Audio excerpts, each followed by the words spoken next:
Müslümanları lütfedip birbirlerini dinlememeleridir. Bizim tarihimizde de, yani Müslümanların tarihinde de yaşanmış acı olaylar var.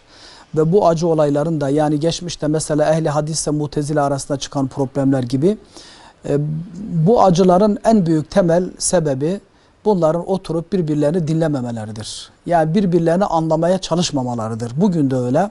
Müslümanlar birbirlerini anlamaya çalışmaktan daha çok birbirlerini ilzam etmeye, birbirlerini susturmaya çalışıyorlar.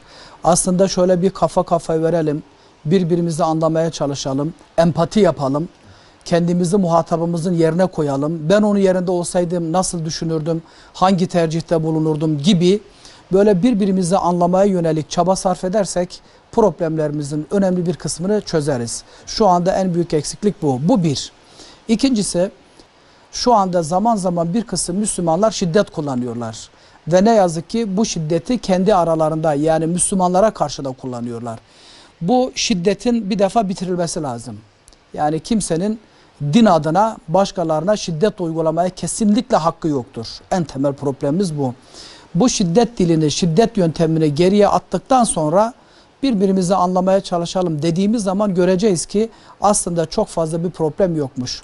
Bir de biraz şuna dikkat etmemiz lazım. İslam dini her konuda tek bir çözüm üretmez. Bazen hakikat taaddüt edebilir orijinal tabiriyle. Yani birden fazla doğru olabilir. Belki Suriye'de şu doğrudur, Türkiye'de bu doğrudur, İran'da da başka bir şey doğru olabilir. Dolayısıyla bunu da dikkate alarak insanları tek tipleştirmeye kalkışmamalıyız.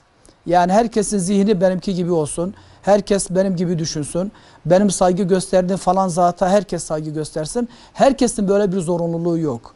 Müslümanların neye zorunluluğu var? Herkes Hz. Muhammed Aleyhisselatü Vesselam'ı peygamber olarak kabul edecek. Herkes kendi gücü nispetinde, imkanları nispetinde ona benzemeye çalışacak. Onun izinden gitmeye çalışacak. Bunun dışında birbirlerine kendi yorumlarını dayatmaya kimsenin hakkı yok. Herkesi hoş görecek. İşte hoşgörü de bu zaten. Herkesi olduğu gibi hoş görmek. Yoksa sen de gel benim gibi düşün ki seni hoş göreyim. O zaman hoş görmene gerek yok ki. O da senin gibi oluyor zaten.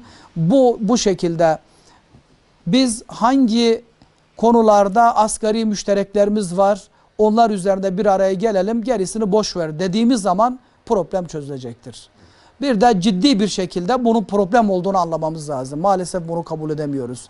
1,5 milyar, 1,7 milyar İslam alemi var, Müslümanlar var. Ve Müslümanlar kendi problemlerini çözmek için gidiyor Amerika'nın, Rusya'nın, şunun bunu ayaklarına kapanıyor. Zillet olarak bu Müslümanlara yeter. Aslında düşündükleri zaman nasıl bir zillet içerisinde olduklarını görürler. Zaman zaman biz kolaycılığa kaçıyoruz. Müslümanlar arasında böyle bir takım şiddet eylemlerine kalkışanları diyoruz ki işte başkalarının oyuncağı olmuş. Başkaları onları kullanıyor. Kendimizi kullandırmayalım kardeşim. Ne zorumuz var? Kendimizi kullandırmayalım yani. Biz kullandırmaya müsait olduğumuz zaman herkes bizi kullanmaya kalkışır. Herkes kendi işini yapıyor. Şeytan şeytanlığını yapar, düşman düşmanlığını yapar. Ama biz de kendi işimizi yapalım. Kardeş olduğumuzu bilelim ve kardeşlik hukuku içerisinde ilişkilerimizi sürdürmeye çalışalım. O zaman kimsenin gücü bize yetmez. Cenab-ı Hak Kur'an-ı Kerim'de müminler kardeştir diyor. Yani Hanefiler kardeştir ya da Şafiiler kardeştir ya da Şiiler ya da Sünniler kardeştir demiyor. Müminler kardeştir.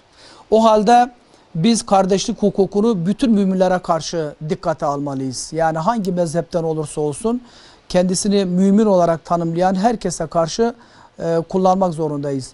Kuşkusuz insanlar kendi meşrebine, kendi mizacına, kendisine daha yakın hissettiği insanlarla sosyal hayatını daha dar alanda da yaşayabilir. Bunda şaşılacak bir şey yok. Kimse diyemez ki niye sen daha çok falancalarla oturup kalkıyorsun, niye daha çok falanca hocayı gidip dinliyorsun diyemez. Kimsenin böyle bir hakkı yok. Ancak diğer müminlere karşı da kardeşlik hukukunu kesinlikle dikkate alacak. Bu tek tipleştirme, tek doğruculuk din adına bizim başımıza epey sıkıntılar getirdi.